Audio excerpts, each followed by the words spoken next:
जी जी अभी हम लोग पीड़ित मृतका के घर होके आ रहे हैं और वहाँ जो हमने परिवार से बात सुनी, जो लोगों से बात सुनी, सब उसके बाद हमें लगता है कि बहुत सारी एक अच्छी जांच की ज़रूरत है। सबने कहा कि 2 ही थे लोग, पर जो हालत में पीड़िता मिली है उसके बाद ऐसा नहीं लग रहा है कि बस 2 लोग, ऐसा लगता है कि सब कुछ स्टेज मैनेज था। बताया गया कि यहाँ लाके पीड़िता यहाँ पड़ी हुई थी, तो क्या रेप वहीं हुआ था जहाँ जो झोपड़ी के बाहर जो कल्प्रिट है उसके घर के बाहर पड़ी हुई मिली पीड़िता, ऐसा बताया गया। तो क्या रेप वहीं हुआ था, क्योंकि गांव में शादी थी तो आना जाना वहाँ चल रहा होगा, ये माना जाए। तो उसके बाद तो एक अच्छी एक सूक्ष्म जांच होनी चाहिए। कोई रीजंस हैं आपके पास डाउट करने के ये लिए? रीजन बताइए। डाउट आपसे कि प्रशासन का जो रवैया है, सबसे पहले तो 23 तारीख की आई थिंक घटना है, हाँ। 24 की मॉर्निंग घटना में वो पीड़िता को उसके परिवार के लोगों को पता चला तो वो वहाँ से उठा के उसको अपने घर ले गए। देन उसके बाद 11 बजे उसकी डेथ हो गई महिला की। 11 बजे के बाद वो उसको वहाँ रोशनी हॉस्पिटल में ले गए। उन्होंने पुलिस को भी इन्फॉर्म किया, कोई उनको यहाँ से कोई मदद नहीं मिली।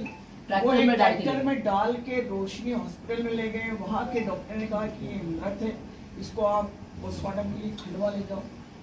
फिर वहाँ से वो लोग उठा के एक तवेरा गाड़ी करके, किराए की गाड़ी करके, वो गरीब परिवार आपके खंडवा आता है पोस्टमार्टम के लिए। कब? 24 तारीख को। 23 तारीख की घटना, 24 को आता है, यहाँ पर पहुँचता है। वो करीब में आई थिंक 2 बजे निकलता है, रात को 11 बजे जो भी पहुँचता है। पोस्टमार्टम तीसरे दिन होता है।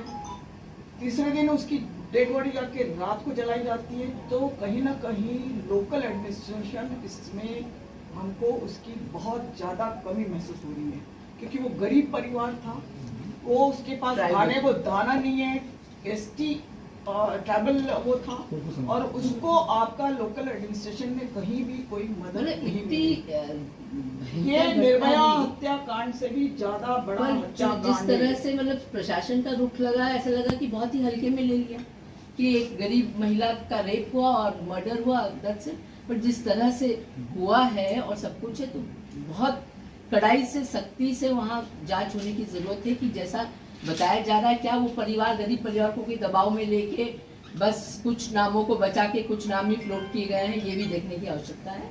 और दूसरा हम मांग करते हैं कि हम ज्ञापन में इसमें तो मुझे कि भाई यूट्रस बाहर, वो बहू ने जब देखा कि इतना ज्यादा ब्लीडिंग हुआ तो समझ नहीं पाया, लड़का बेहोश होने लगा। तो फिर उसकी बहू ने देखा कि क्या हुआ, क्या आखिर इतना ब्लीडिंग कैसे हो रहा है।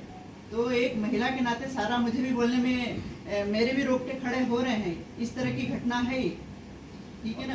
तो सूक्ष्म, ये प्रदेश का अकेले का मामला नहीं है, ये निर्भया जैसे दर्दनाक घटना है और ये इसकी चर्चा आज पूरे हिंदुस्तान में नहीं, पूरे वर्ल्ड में हो रही है। बीबीसी ने इस मसले को उठाया है, तो हम हर मंच पे इस मसले को उठाएंगे और न्याय की मांग करेंगे, चाहे वो इंदौर हो, खंडवा हो, भोपाल हो, दिल्ली हो, हर जगह हम मांग करेंगे। और साथ ही शर्म आनी चाहिए इस सरकार को, जो बेटी बचाओ का नारा देती है और 25 कम से कम रिपोर्टेड केस रोज होते हैं इस प्रदेश में अत्याचार के, महिला रेप और गैंग रेप के।